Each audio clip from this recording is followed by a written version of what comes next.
¿no? Esta mañana, junto con aquí en familia, eh, comenzamos a escudriñar porque se le vino a la mente a mi nieto, en cuanto a que Cristo vendría como ladrón en la noche, de esa manera, de esa forma. Y comenzamos a analizar qué significaba esto.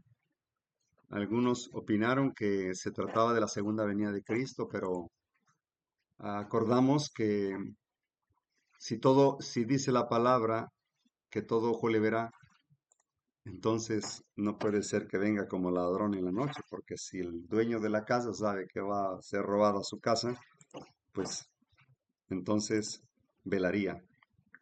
Sin embargo, todo ojo le verá en aquel día cuando aparezcan las nubes de los cielos, pero analizando esto, de qué se trataba, como que vendría como bien, y como llega un ladrón sin ser apercibido, entonces, pues nos fuimos a Daniel 12, ¿verdad? Y, y escudriñamos ahí, que dice, en aquel día se levantará Mijael, quien como Dios, o sea, Jesucristo, que está a favor de los hijos de su pueblo. Y miren qué interesante, si se levantará, quiere decir que está sentado. Eh, ¿Y cuándo se sentó? Bueno, no sabemos el tiempo exacto cuando se sentó, pero sí sabemos que se sentó y lo podemos corroborar en Daniel 7, 9 y 10 y el verso 13 y 14 en adelante, donde dice que estaba el anciano de días. Obviamente él también se sienta, pero después viene Jesús, el Hijo, y viene rodeado de ángeles. Este dice que se sienta también en su trono. Ahí nos damos cuenta que se sentó y los libros fueron abiertos. Y para poder entender qué libros fueron, bueno, fuimos al Conflicto de los Siglos, escrito por Elena G. de White, inspirado por Dios, que nos indica claramente con citas bíblicas que está el libro de la vida, el libro de las memorias, el libro de la muerte, donde están anotados todos los pecados de los seres humanos, donde Dios está llevando un registro minucioso, preciso, contundente. Entonces sabemos que se sentó, pero ¿cuándo pasaría a ese lugar? Perdón, en un principio dije que no sabíamos. ¿Se acuerdan cuando que hemos leído que Jesús ascendió al cielo al lugar santo del santuario celestial en el año 31 después de Cristo?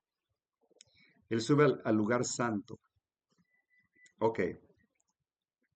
Allí estuvo ministrando como lo hacía el sacerdote terrenal mañana y tarde, por los pecados del pueblo de Dios. Y ya al final del año venía la fiesta más solemne, la séptima fiesta, que era después de las trompetas, pues el Yom Kippur, que es el día de la expiación, de la purificación de los pecados del pueblo. ¿Cuándo pasaba?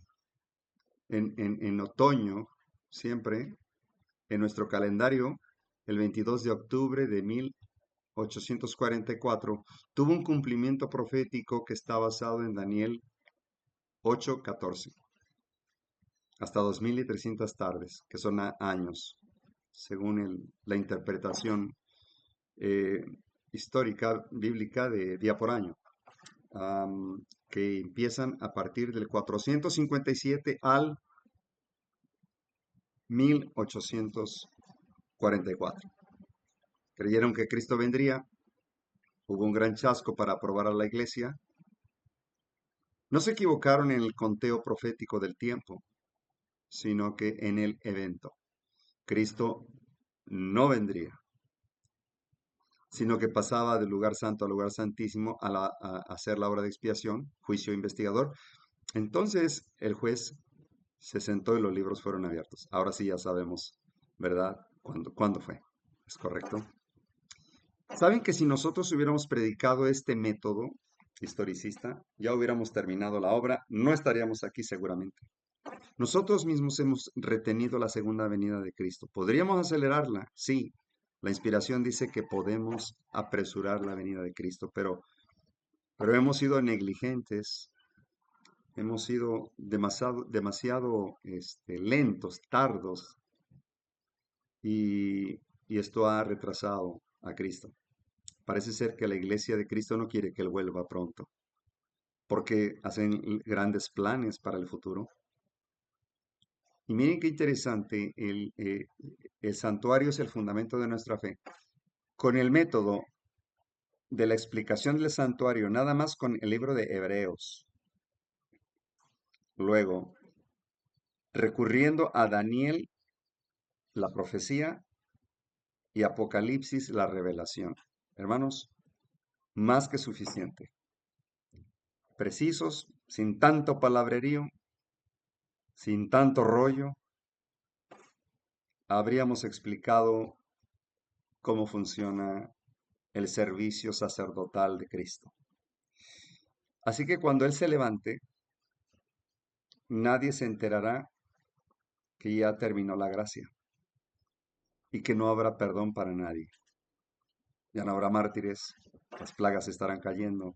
Es que nos daremos cuenta que ya se levantó Jesús y que no sabíamos desde cuándo. A eso se refiere como ladrón en la noche. Se va a levantar de una forma tan silenciosa, para nosotros desconocida. Y ese silencio para nosotros será de gran sorpresa para muchos. Por eso es necesario velar y orar. ¿En qué forma velamos? ¿Estar despiertos físicamente? No. Manteniendo nuestras ropas limpias. ¿Limpias de qué? Limpias de la suciedad del pecado.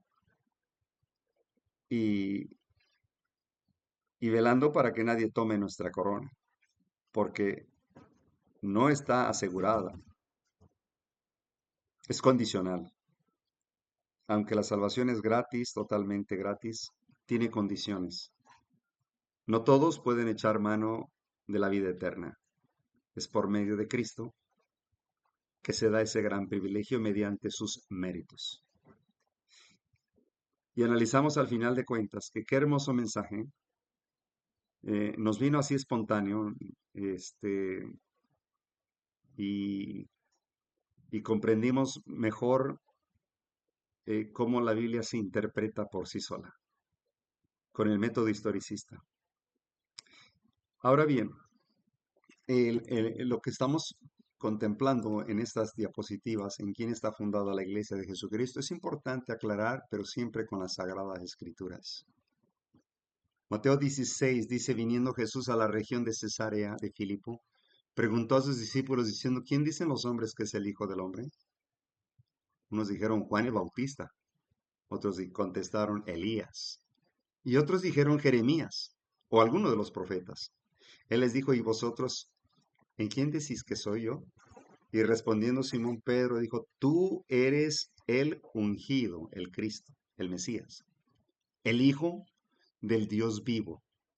Entonces le respondió Jesús, bienaventurado eres Simón, hijo de Jonás, porque no te lo reveló carne ni sangre, sino mi Padre que está en los cielos.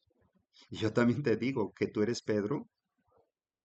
Y entonces Cristo con sus manos, con sus dos manos, las dirige, las pega sobre su pecho, dirigiéndose a sí mismo, y dice, y sobre esta roca edificaré mi iglesia.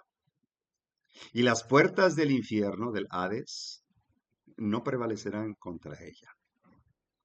Qué hermoso, ¿verdad? Aunque el enemigo ha sacado fuera de contexto, atribuyéndose de manera ilegal, inicua, esta cita al papado, que son ellos los que pueden atar y desatar. El tema anterior que tuvimos en cuanto a esto de las llaves, de atar y desatar, Voy a tratar de resumirlo, un pequeño esbozo. Es de que cuando alguno de nosotros damos el mensaje de del Evangelio de Jesucristo, esa persona, esa persona que- quien recibió este mensaje, decide si cree, si cree, ya lo ató con Dios. ¿Qué es lo que ató? Una relación. Se ata una relación entre el individuo y Dios. Si él rechaza, él desata esa relación. Ningún mortal ha recibido la autoridad de parte de Dios de salvar o de condenar a alguien al infierno, a la destrucción. Por eso el papado se le reconoce como el anticristo según 2 Tesalonicenses 2 en adelante, porque se sienta en el trono de Dios, se hace pasar como Dios. Daniel 7:25 dice que hablaría palabras contra el Altísimo y que intentaría cambiar los tiempos y la ley, que a los santos del Altísimo perseguirá. Esas características se atribuyen al papado. En su confesionario, que, ¿saben?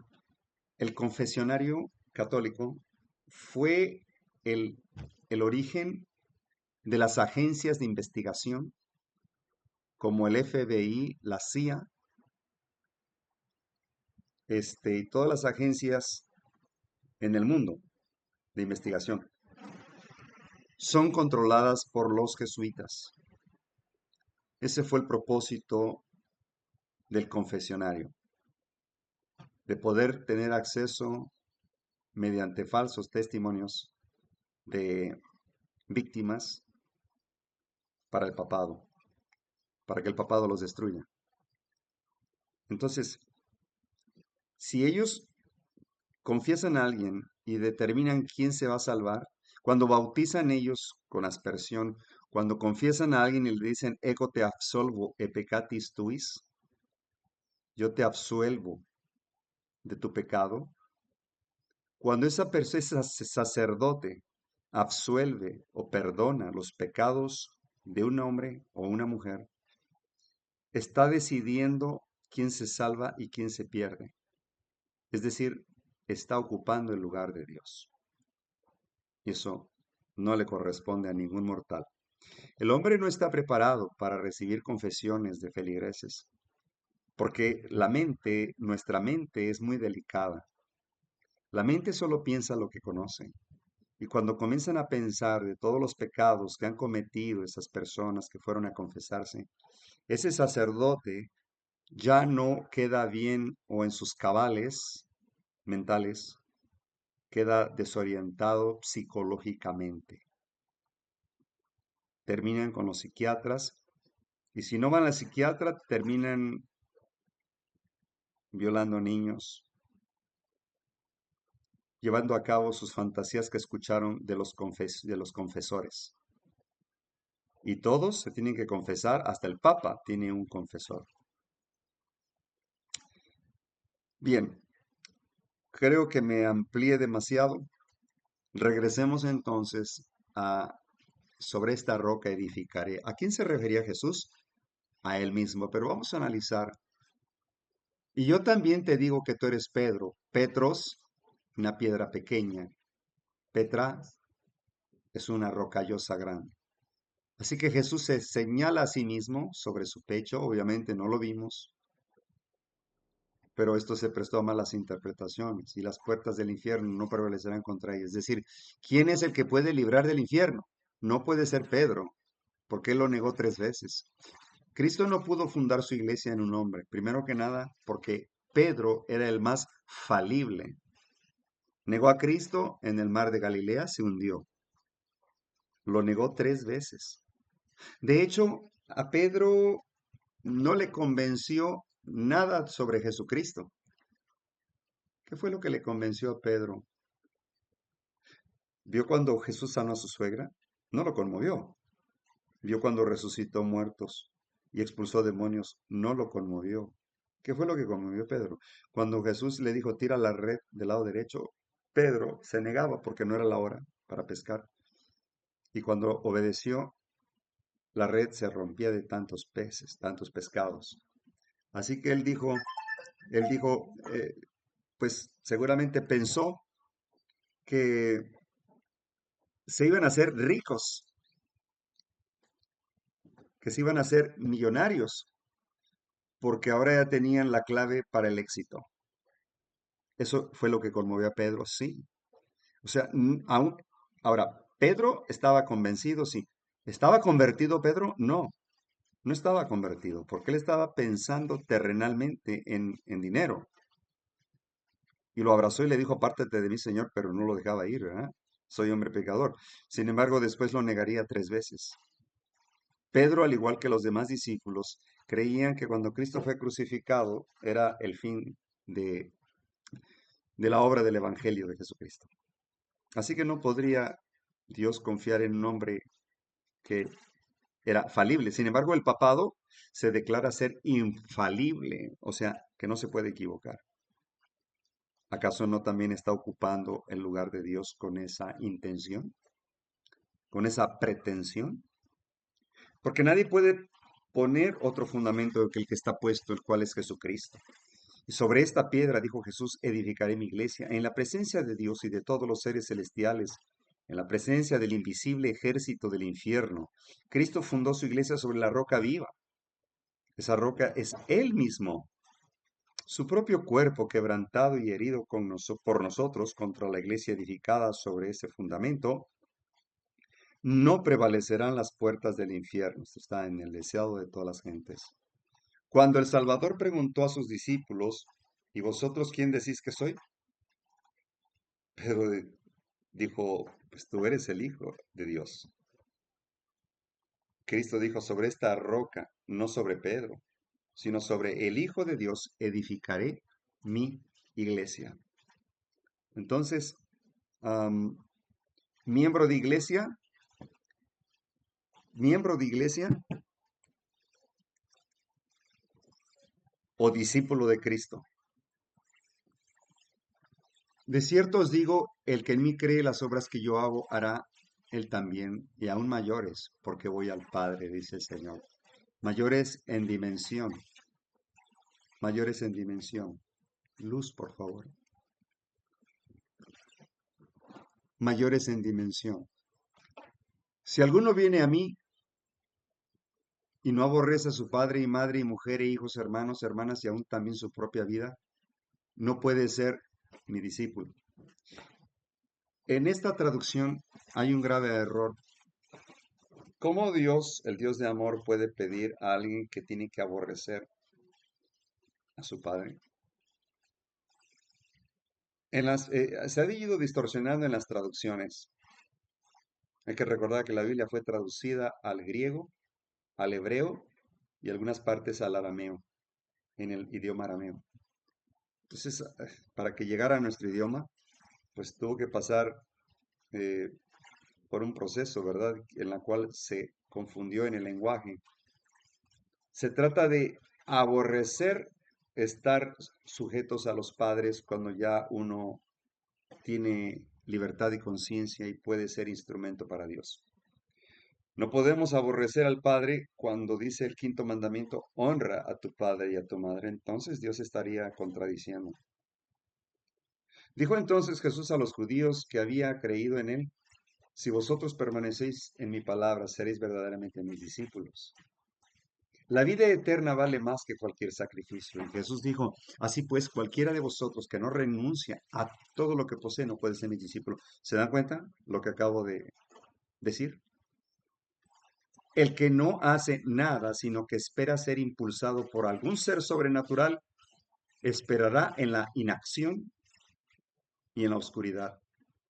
Dios ha dado su palabra y habla un lenguaje inconfundible a su alma.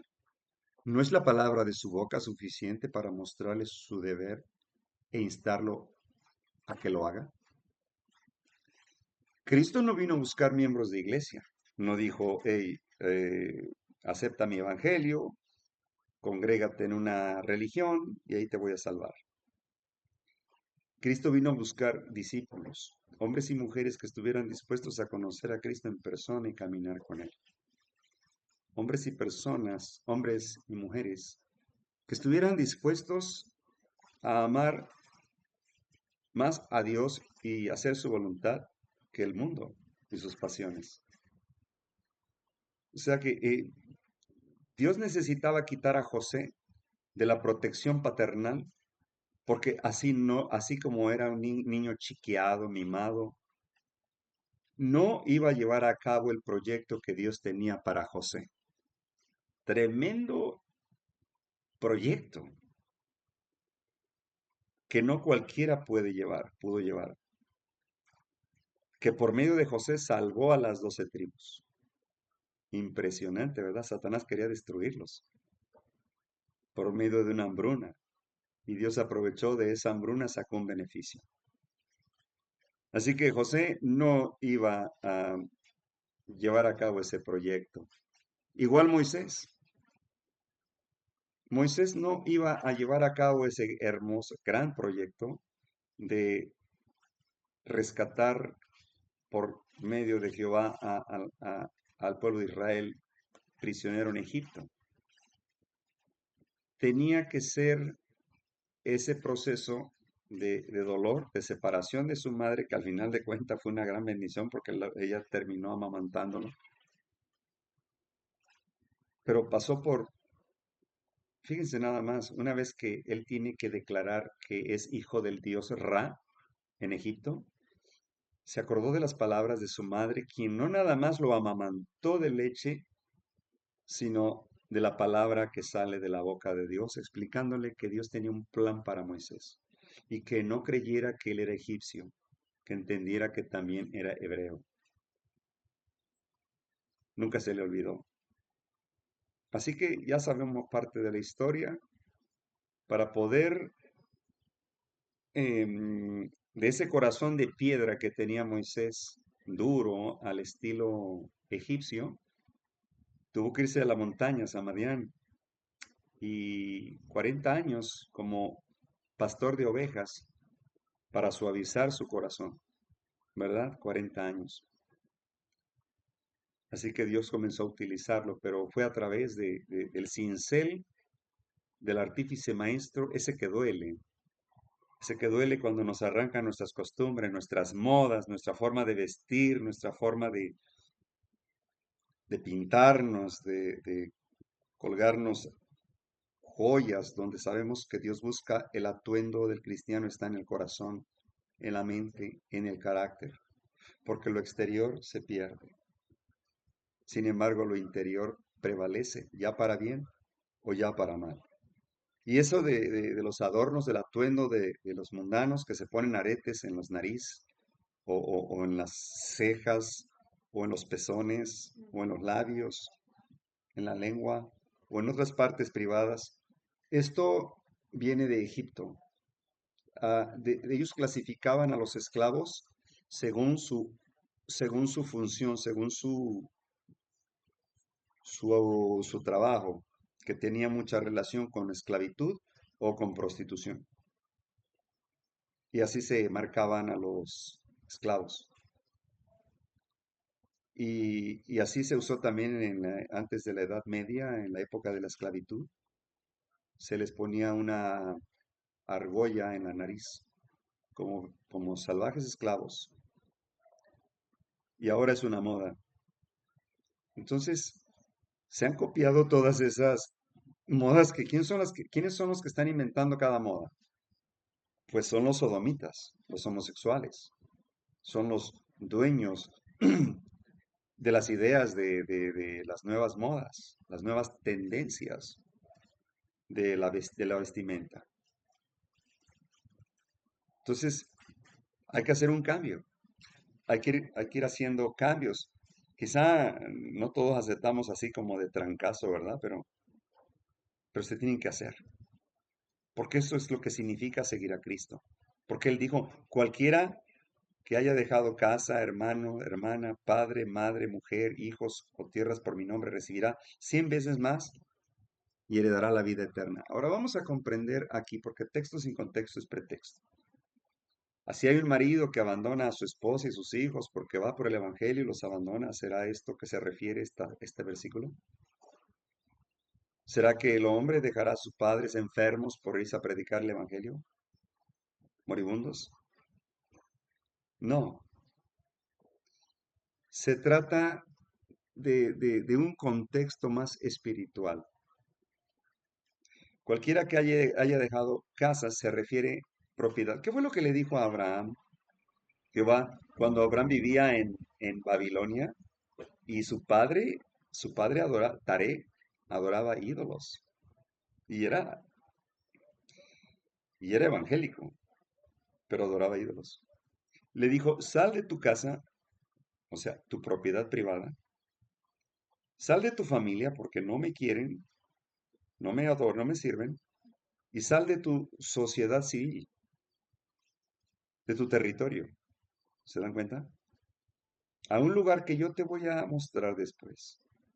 Así que aquí, a partir de ahí comprendemos que es más rico, es más fácil que entre un camello en el ojo de una aguja que un rico en el reino de los cielos, porque donde está el dinero está el corazón. Claro, tú puedes tener tu casa, pero que esto no te detenga para salir a predicar.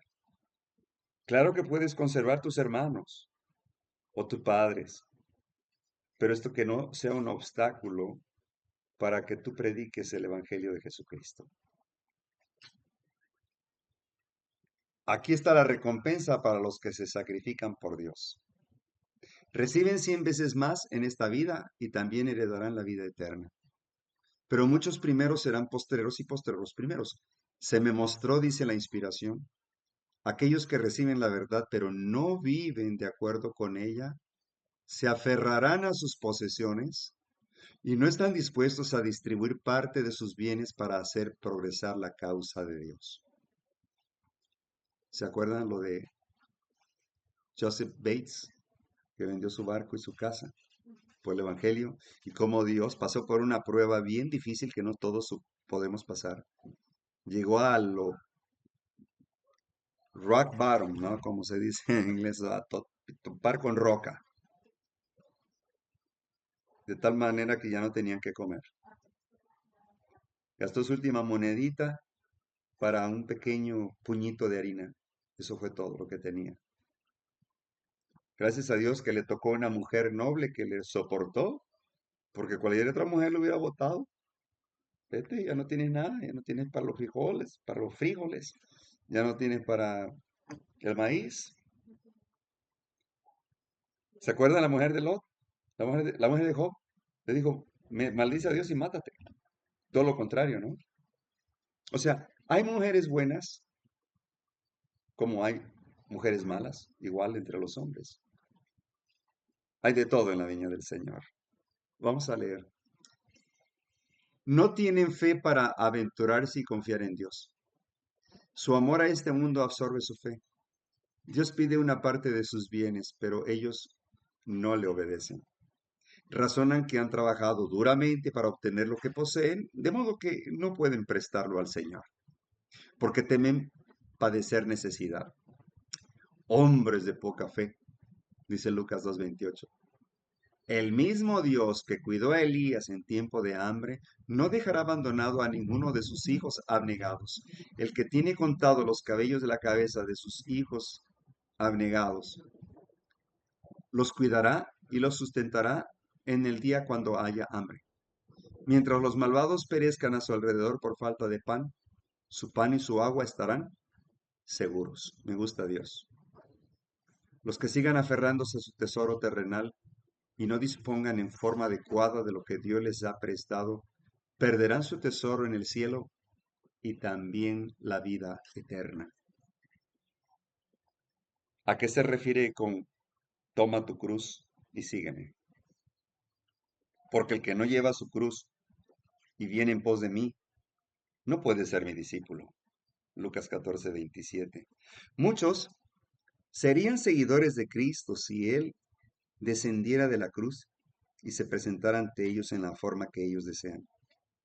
Si viniera con riquezas y placeres, muchos lo recibirían alegremente y se apresurarían a coronarlo como el Señor de todo. Eso sí. Si solo se pusiera a un lado su humillación y su sufrimiento y exclamara, el que quiere venir en pos de mí, agrádese a sí mismo y goce del mundo y será mi discípulo. Oh, multitudes creerían en él. Este evangelio sería el más popular, pero no. El evangelio de Cristo nunca, nunca, nunca, me faltó un nunca, será popular en este mundo.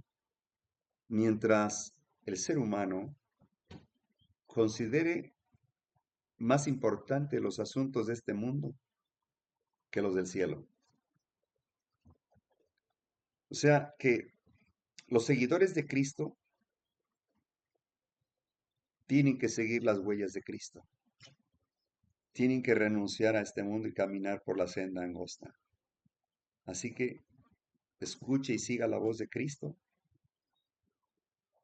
Dice, a este abre el portero y las ovejas oyen su voz, porque el pastor de las ovejas es Cristo, y a sus ovejas llama por nombre y las saca.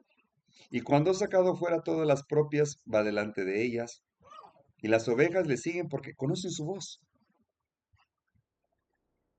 Había dos pastorcillos en el campo pastoreando su ganado de chivos, y de pronto se dieron cuenta que se habían mezclado las dos manadas, y no sabían ellos cómo separarlos. Traían muchas docenas, y ahora ¿cómo los separan? No sabrían cómo. Así que decidieron mejor regresar a casa. Estos animalitos fueron siguiendo a sus pastorcitos, y cuando llegó el momento de separarse del camino rumbo a casa de cada quien, esos chivos seguían a su pastor y llegaron completos. Conocían a su pastor. No es el temor al castigo o la esperanza de la recompensa eterna lo que induce a los discípulos de Cristo a seguirle. Contemplan el amor incomparable del Salvador, revelado en su peregrinación en la tierra, desde el pesebre de Belén hasta la cruz del Calvario. Y la visión del Salvador atrae, enternece, subyuga el alma. El amor se despierta en el corazón de los que lo contemplan, ellos oyen su voz y le siguen. Deseado de todas las gentes.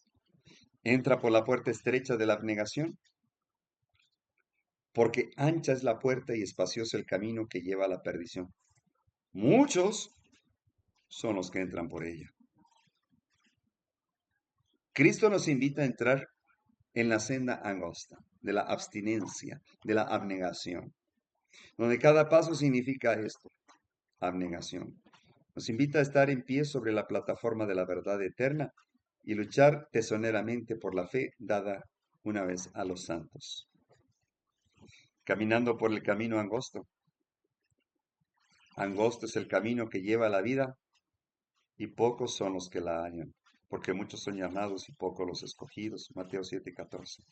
Los hombres y mujeres que profesan ser discípulos de Cristo y guardan los mandamientos de Dios tendrán que experimentar en sus vidas diarias el verdadero espíritu de lucha para poder entrar por la puerta estrecha. Los que luchan angustiosamente son los únicos que con facilidad pasarán por la puerta estrecha y andarán por el camino angosto que lleva a la vida eterna, a la perpetua plenitud de gozo y placer. Los que simplemente intentan entrar nunca podrán hacerlo. Muchos pasarán toda su vida cristiana meramente esforzándose en su intento, y única recompensa será darse cuenta de que les es completamente imposible entrar por la puerta estrecha. La puerta estrecha es la que lleva al cielo, por la que caminó Cristo. Así que nosotros tenemos que decidir por cuál camino vamos a andar. Somos parte del cuerpo de Cristo, entonces somos miembros de su cuerpo y de su carne y de sus huesos.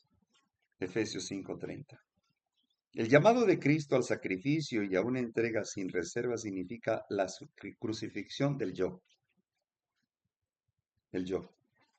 Para obedecer este llamado debemos tener una fe incondicional en Él como ejemplo perfecto y una clara comprensión de que hemos de representarlo ante el mundo. Quienes trabajen para Cristo han de hacerlo a la manera de Él. Han de vivir su vida. Su invitación a una entrega incondicional ha de ser suprema para ellos y no ha de permitir que vínculo o interés terrenal alguno les impida rendir el homenaje de sus corazones, el servicio de sus vidas. Perseverante e incansablemente han de trabajar con Dios para salvar las almas que perecen del poder del tentador. Pero, ¿qué significa es uno con Cristo? Para que todos sean uno, como tú, oh Padre, en mí y yo en ti, que también ellos sean uno en nosotros para que el mundo crea que tú me enviaste. Juan 17:21. Esta cita bíblica está siendo muy torcida por los herejes papales, los hijos del papado. El proyecto Ecumenis, que fue planeado en el Concilio Vaticano II, eh, pretende que todas las religiones se tienen que unir en puntos comunes de doctrina, hablar solamente en lo que están de acuerdo y desechar en lo que no están de acuerdo. Pregunta, ¿pueden caminar dos juntos si no se han puesto de acuerdo? El Señor dice que no, no. Podemos unirnos a ellos siempre y cuando deseen también guardar los mandamientos de Dios y la fe de Jesús. Pero no podemos caminar con ellos ni unirnos en su apostasía mundial, en su rebelión contra Dios, solamente porque dicen que son cristianos. No todo el que le llama Señor, Señor es cristiano, sino el que hace la voluntad del Padre que está en los cielos. El cristianismo romano no es hoy más diferente que el de antaño, mientras el papado pretenda que es infalible y que él es representante de Dios en la tierra, solamente estará hablando blasfemias y herejías. Dios no dejó a ningún mortal la patria potestad. Es el Espíritu de Dios el representante de Dios mismo. Él envía su Espíritu para que pueda convencernos de pecado, y el papado no nos va a convencer nunca de pecado. ¿Cuál es la otra función del Espíritu? Me muestra la justificación por fe en Cristo. La justicia de Cristo, es decir, su propia vida, fe y obras, su justicia, su carácter.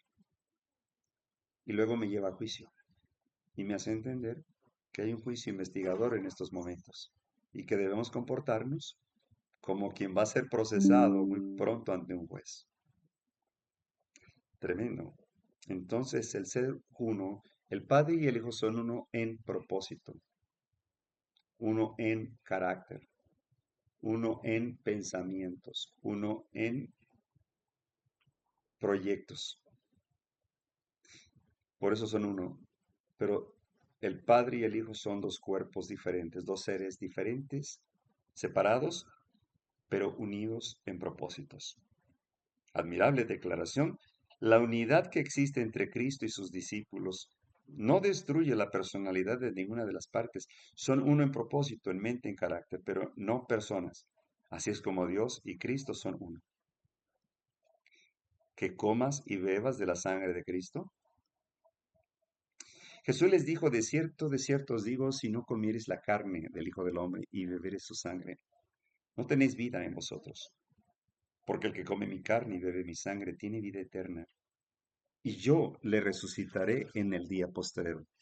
Porque mi carne, dice, es verdadera comida, y mi sangre verdadera bebida. El que come mi carne y bebe mi sangre en mí permanecerá, y yo en él. Los judíos tomaron esto literalmente y se escandalizaron, y dijeron, nosotros no somos caníbales para comer tu carne. Cristo se estaba refiriendo al Evangelio eterno de Jesucristo. ¿Qué viene siendo su carne? El pan, el pan de vida, porque no solo de pan vivirá el hombre, sino de toda palabra que sale de la boca de Dios. Salmo 119, 105. Así que con ese alimento nosotros nutrimos el espíritu. ¿Y su sangre derramada en la cruz nos permite comprender que ese padecimiento, ese sacrificio que hizo por nosotros, ese sacrificio expiatorio, fue el mayor logro o triunfo que jamás se haya logrado en el universo. Y nos permite, por medio de sus méritos, su gracia, que nosotros podamos participar de ese don, en la cual Él nos imputa su justicia. Es decir, nos da crédito, nos acredita. Solo que tenemos que cumplir con sus estatutos. Eso significa su carne y su sangre. Pero no lo entendieron. Satanás les había nublado el entendimiento. Y dice la inspiración que comer la carne y beber la sangre de Cristo es recibirle como Salvador personal, creyendo que perdona nuestros pecados y que somos completos en Él, contemplando su amor y espaciándonos en Él, absorbiéndolo, es como llegamos a participar de su naturaleza. Lo que es el alimento para el cuerpo debe serlo Cristo para el alma. El alimento no puede beneficiarnos a menos que lo comamos, a menos que llegue a ser parte de nuestro ser. Así también Cristo no tiene valor para nosotros si no le conocemos como Salvador personal. Un conocimiento teórico no nos beneficiará. Debemos alimentarnos de Él, recibirle en el corazón, de tal manera que su vida llegue a ser nuestra vida. Que el aire que respiramos sea Cristo. Que la vida que convivimos sea Cristo. Que cada instante en nuestro ser esté Cristo. Eso es caminar con Cristo. Enoc caminó con Él 300 años y se lo llevó mejor. Porque hubiera sido un desperdicio dejarlo en este mundo. Él había logrado la santidad con su humanidad caída, con su humanidad mortal. Y fue por medio de Cristo que pudo redimirlo sin probar la muerte. Debemos asimilarnos a su amor y su gracia, deseado de todas las gentes. Pero el que permanece en las palabras de Cristo, ¿qué significa? Él dijo a los judíos que habían creído en Él: si vosotros permaneciereis en mi palabra, seréis verdaderamente mis discípulos, y conoceréis la verdad, y la verdad los hará libres. Juan 8:31. ¿Cuál es la verdad que nos hace libres? Y la otra pregunta: ¿qué tipo de libertad? Porque hay dos tipos de libertad. Conocemos dos tipos de libertad: la libertad física y la libertad moral. Fíjense nada más lo que proclamaba Satanás en el cielo. Él decía a los ángeles que él tenía un mejor sistema de gobierno, que la ley de Dios no se podría obedecer, y que mientras los ángeles estuvieran sujetos ante Dios eran esclavos, estaban sometidos y no eran libres. Aparentemente se oye como real, ¿verdad? Porque estar ahí sin tener decisión propia, como que sí se oye a esclavitud. Sin embargo, el estar sujetos a Él están por amor, porque hasta el día de hoy, los ángeles que están en el cielo, todos están de manera voluntaria. Dios respeta el libre albedrío. Lucifer y la tercera parte de los ángeles caídos decidieron que no querían nada que ver con Dios. Y miren qué interesante, como un foco que alumbra y de pronto imaginemos que quiere alumbrar en otro lado, pero se desprende de su fuente. Lucifer y esos ángeles caídos se desprendieron de la fuente de vida. Jesús dijo: sin mí nada podéis hacer. Yo soy el camino, la verdad y la vida. Nadie viene al Padre sino por mí, dijo Jesús. Satanás quiso brincar esa instrucción y adueñarse de la adoración, porque él quería la adoración también, hasta el día de hoy.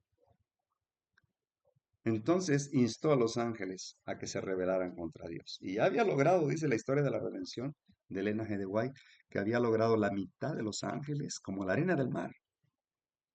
Estaban listos para enfrentarse en armas. Dios, el Padre y el Hijo, hablaron con los ángeles para que desistieran. Lo hicieron con amor. Les explicaron que ellos eran libres de irse si querían. No los iba a detener Dios, pero que eventualmente se apagarían porque sin la fuente de vida mueren. Y que al estar cerca de Dios, podrían ellos tener la libertad de poseer la verdad absoluta que es en Cristo. La libertad de estar esclavizados por el pecado. Miren qué interesante. Vean que nada más cómo puede ser una trampa. ¿Acaso no el que conquista a alguien y lo somete se hace esclavo de ese conquistador y tiene que hacer lo que le diga? Cuando el pueblo hebreo fue esclavo de Egipto, ¿acaso no estaban obligados a las tradiciones y costumbres de los egipcios? Se olvidaron de los sacrificios, se olvidaron de guardar el sábado. Entonces estaban sometidos, eran esclavos del enemigo, del pecador, del pecado. Por eso dice el cuarto mandamiento, dice que los saqué de tierra de Egipto, de casa de esclavitud, de casa de servidumbre. Estaban siendo esclavos, siervos del enemigo. Y habían confundido la libertad por el libertinaje. Y el libertinaje se parece mucho a la libertad. Por ejemplo, en México nos dijeron, en la Edad Media, que la revolución, la guerra y separados del imperio español, podríamos ser libres.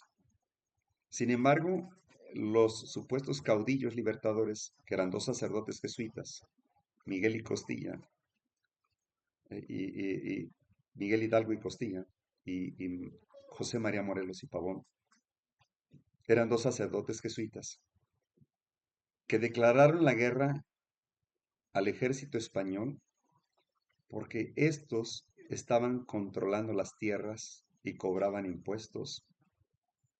Y entonces los jesuitas querían que los impuestos fueran a la iglesia, no al ejército de España. Así que se independizan de la vieja España y establecen una constitución que se llamó Sentimientos, se llama todavía Sentimientos de la Nación. ¿Se dan cuenta que esta guerra no se pelea con sentimientos, sino con principios? Y que dice el segundo artículo que en México solo se impera la Iglesia Católica sin tolerancia a ninguna otra religión. Entonces, esos supuestos padres de la libertad estaban violando mi libertad de conciencia, que es el don más precioso que Dios nos dio. La libertad de adorar de acuerdo a nuestras convicciones morales.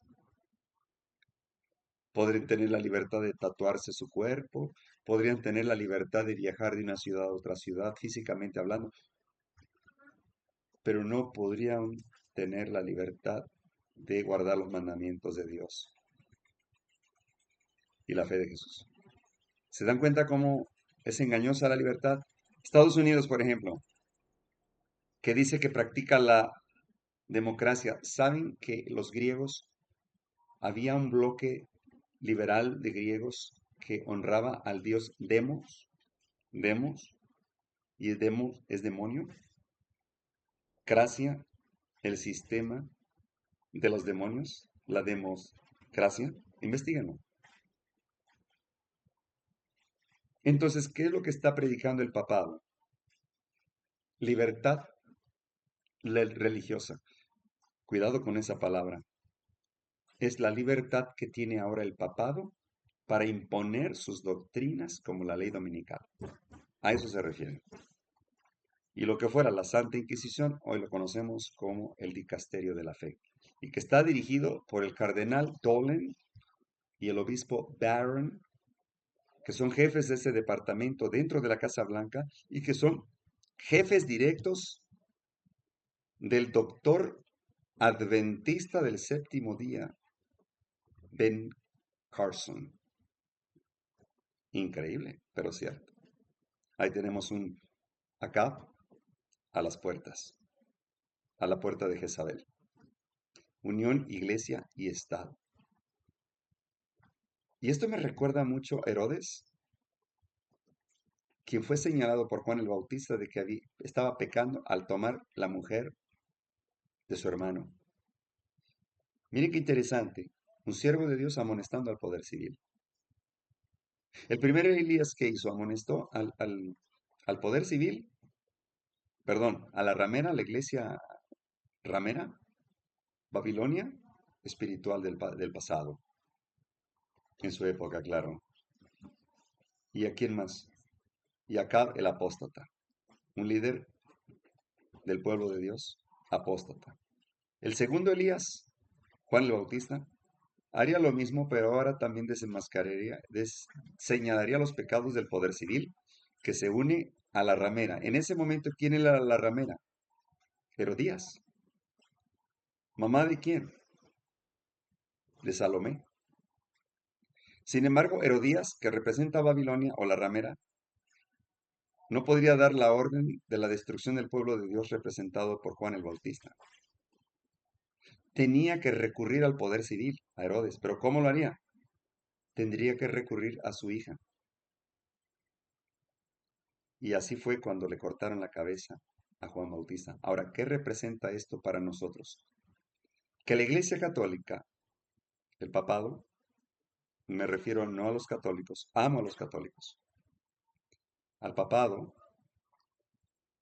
que no quiere ir directamente al poder civil a Estados Unidos para que imponga esa ley dominical, sino que está usando a sus rameritas, a las iglesias evangélicas, bautistas, metodistas, anglicanos, luteranos, que ni siquiera tienen que ver nada con Martín Lutero, ni con los anglicanos. Han cambiado todas, todas.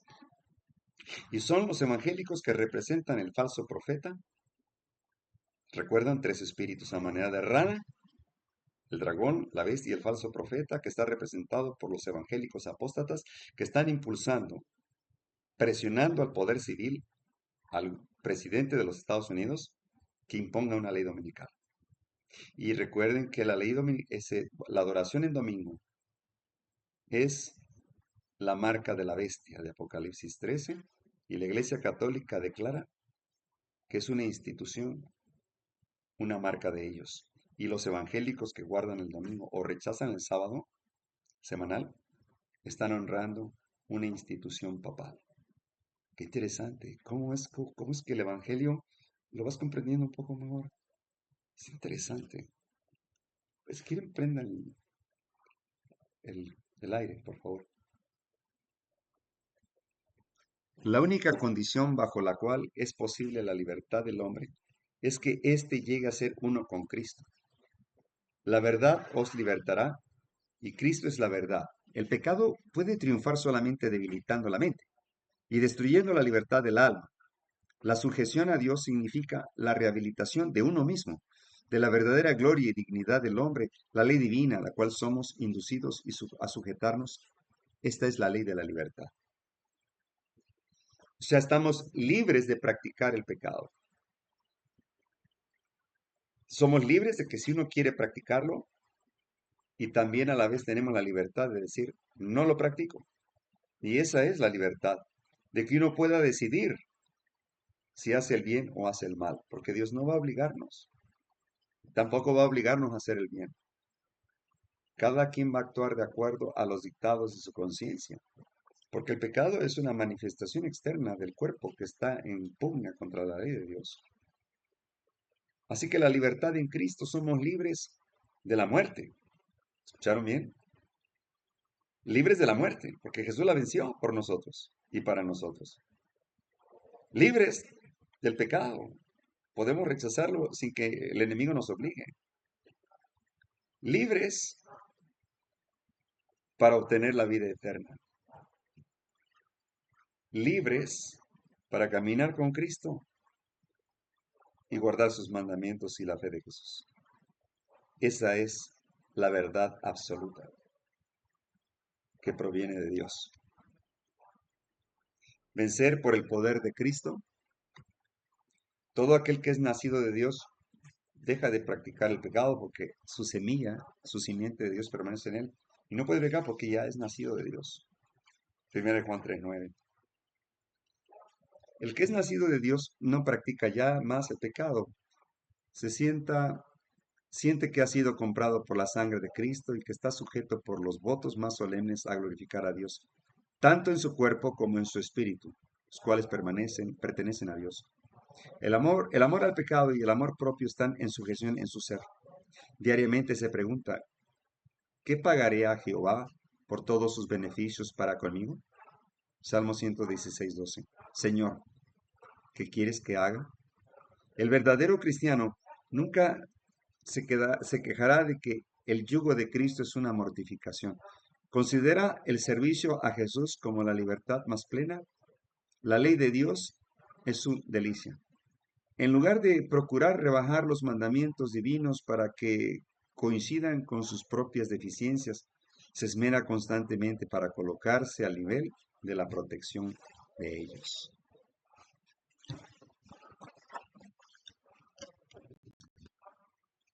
¿Acepta la justicia de Cristo? Dice Romanos 3:26, con la mira de manifestar en este tiempo de justicia, a fin de que Él sea justo y el que justifica al que es de la fe de Jesús.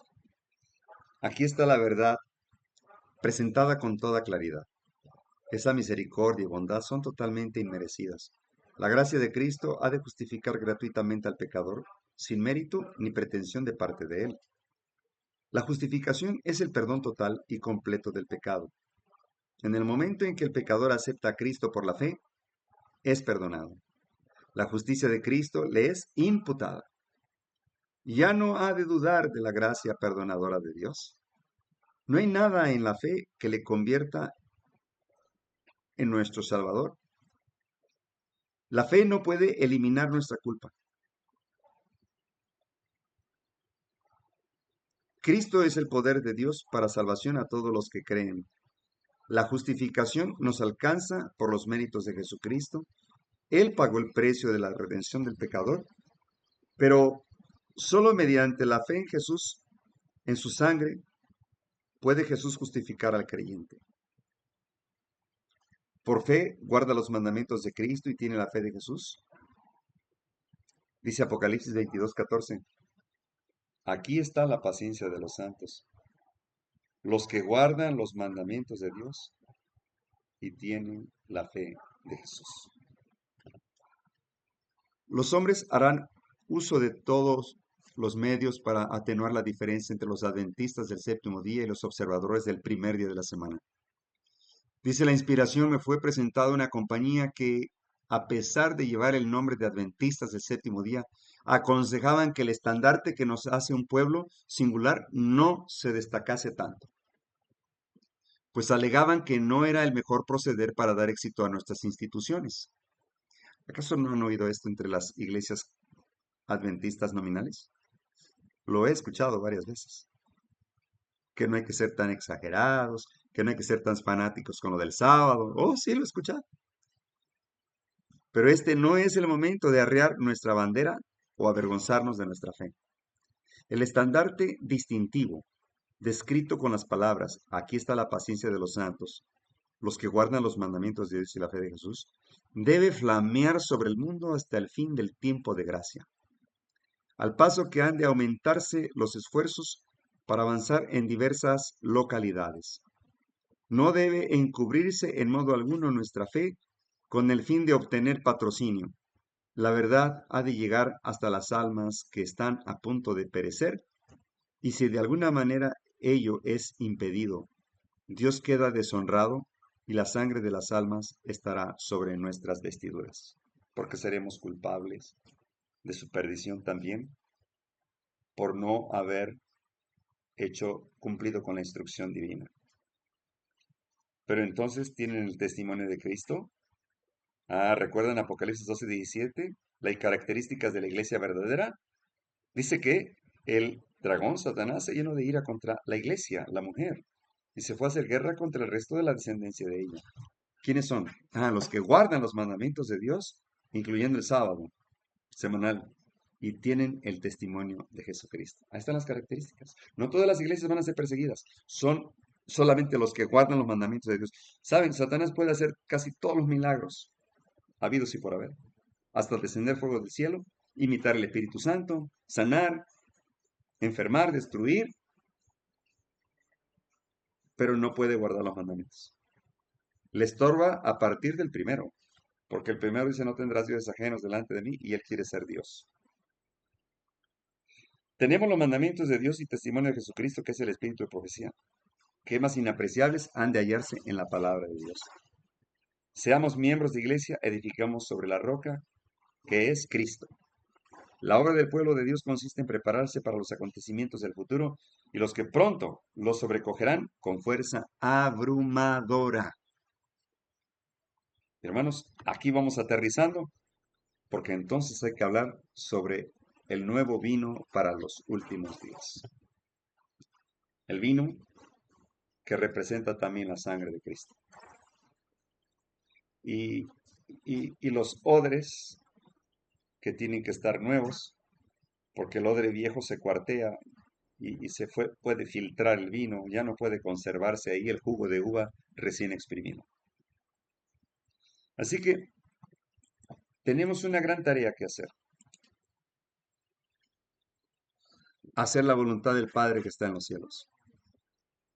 Guardando los mandamientos y la fe de Jesús, Dios prometió que iba a tener un pequeño remanente, que no doblaría rodilla ante Baal, que guardaría sus mandamientos fielmente, y que la fe de Jesús estaría como uno de sus más grandes estandartes. Es el espíritu de la profecía, la que nos permite comprender en dónde estamos parados en la etapa profética. Cristo está a las puertas, y la ley dominical está más cerca que nunca. Se oyen fuertes pisadas. Se está proponiendo para sustituir a Donald Trump a J.D. Vance. Recuerden que es un evangélico conservador de la línea conservadora, pero que ha abrazado el cristianismo romano. ¿Qué nos espera? Ahora podremos contemplar un Mardoqueo a la puerta, que no se doblega ante Amán, que no guardan sus leyes, que somos diferentes, que nuestras leyes son diferentes que las del papado. Y para esto, hermanos, se requiere la fortaleza del Espíritu de Dios. Y es por eso que tenemos que prepararnos cada día. Que la paz de nuestro Señor Jesús sea con cada uno de ustedes. Dios les bendiga. Hasta la próxima, si Dios permite.